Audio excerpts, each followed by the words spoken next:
This is a cautionary tale about how the values of the free market are changing our public institutions. It takes place at Trent University. Trent is not very large. It's not near to any major urban center. But what's happening here will have a profound effect on the future of all universities in Canada. Trent is being used as a sacrificial lamb. The marketplace has moved in and tried to take over the production of knowledge. Everything today should be on the table. This proposal is an invitation to civil war. The Superbuild Fund gave an opportunity to carry out this agenda. You have universal access, but universal access to what? This is unprecedented. It's unacceptable at any university. This is a very serious crisis, in my opinion. Someone needs to speak up.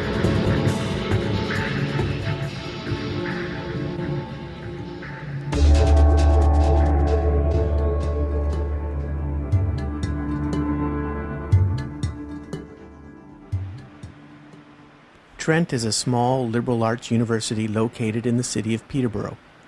It's born out of the optimism of the post-war era of the late 1950s, a labor of love for the mostly blue-collar community, who use their own money to start the school up, convinced it will set a new standard for education in the country. Trent is a unique university in Ontario. It was founded on a model of a serious interest in undergraduate education, on a college system where there are small classes, an opportunity for faculty and students to interact, for students to really have a close working relationship with their faculty and to have the kind of education that most of us think is the most valuable kind of undergraduate education. Trent's unique character first takes shape in 1961, when an idealistic professor named Tom Simons is brought on board as the university's first president. Simons sees Trent as a bold experiment, a way of bringing universities back to their roots as intimate learning spaces where students are allowed to question and explore new ideas. Believing that faculty input is important for the university's success, Simons insists that his professors be involved in all levels of planning, right down to the smallest detail. They model Trent on the old Oxford system of residential colleges, where classrooms and residences occupy the same buildings. This allows students to live and learn in the same environment, and the result is that ideas flourish both inside the classroom and out. The entire campus is to be built on one piece of land just outside the city.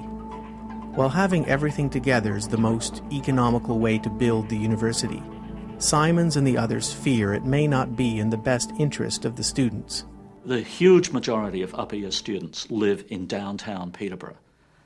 If you take away their academic focus of attention, they are going to lose a great deal that enables them to operate not just as people who go in and out on a bad bus service to go to lectures, but as people who are part of a kind of small group culture.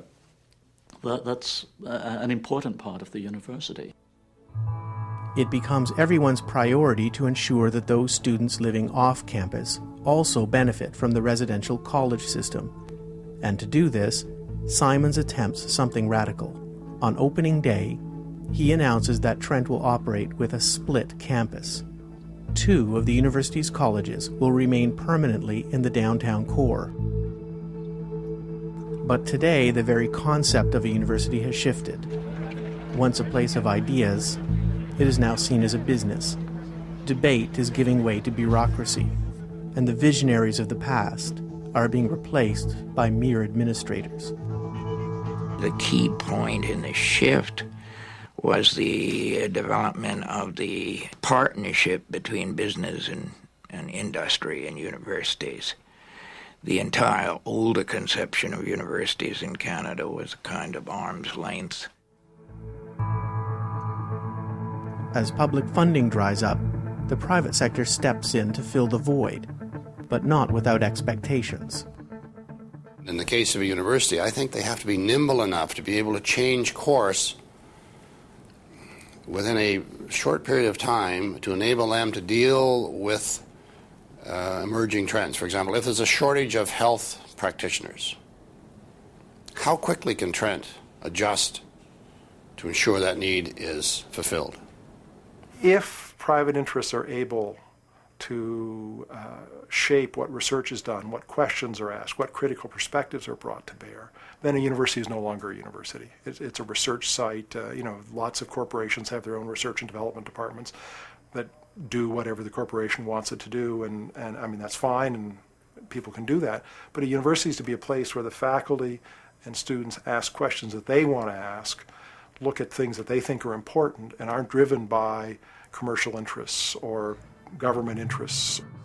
But commercial interests are driving the agenda, a fact that becomes painfully clear as the faculty at Trent gather to choose their next president. Rather than a kind of bottom-up level of selection, which is what would have been normal, what you have, in fact, is a number of outside managerial people coming in and imposing a different model, a corporatist model, on university organization.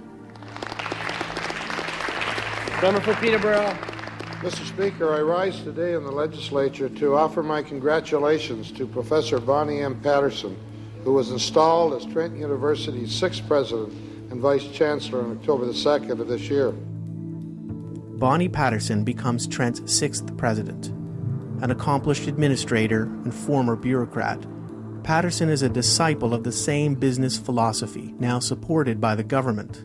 One of the greatest challenges that universities and hospitals and other public sector organizations have is sustaining at a high quality level their physical facilities. Without continued economic growth and private-public partnerships, however, we would be unable to equip the workers of today and tomorrow with the necessary skills to succeed in an ever-changing market. And so a mutually beneficial private sector partnership, we believe, will help us do that. The ultimate private sector partnership arrives as something called SuperBuild, a highly competitive fund designed to reward universities who can demonstrate they are online with the new corporate ideology. Mr. Speaker, the SuperBuild Growth Fund will provide nearly $750 million, some $742 million this year alone, for investments to build and modernize our universities and colleges. One of the major requirements for SuperBuild is the involvement of private money.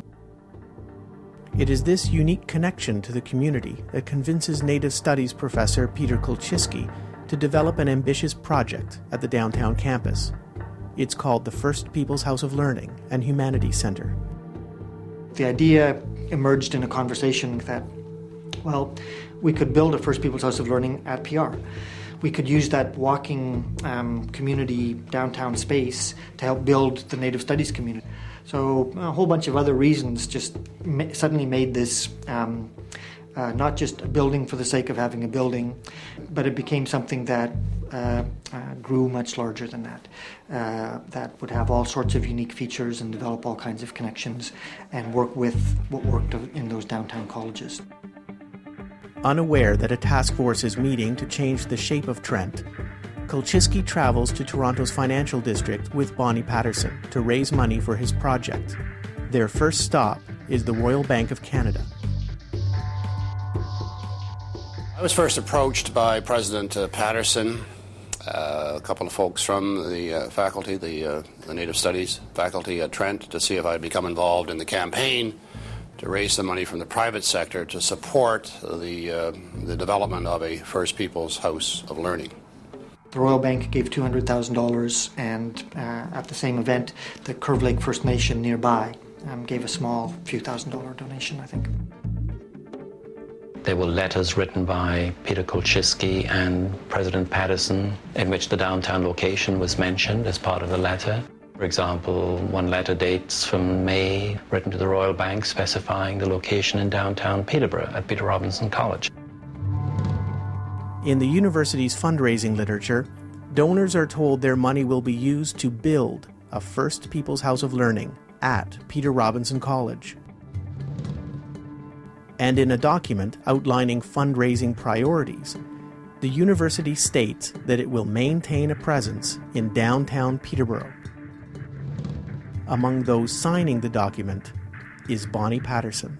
All of the documents that went to them, including the official Beyond Our Walls pamphlet, said First People's House of Learning at Peter Robinson College located in downtown Peterborough. Despite all this, Patterson tells no one involved in the First People's House of Learning about her plan to close the town colleges.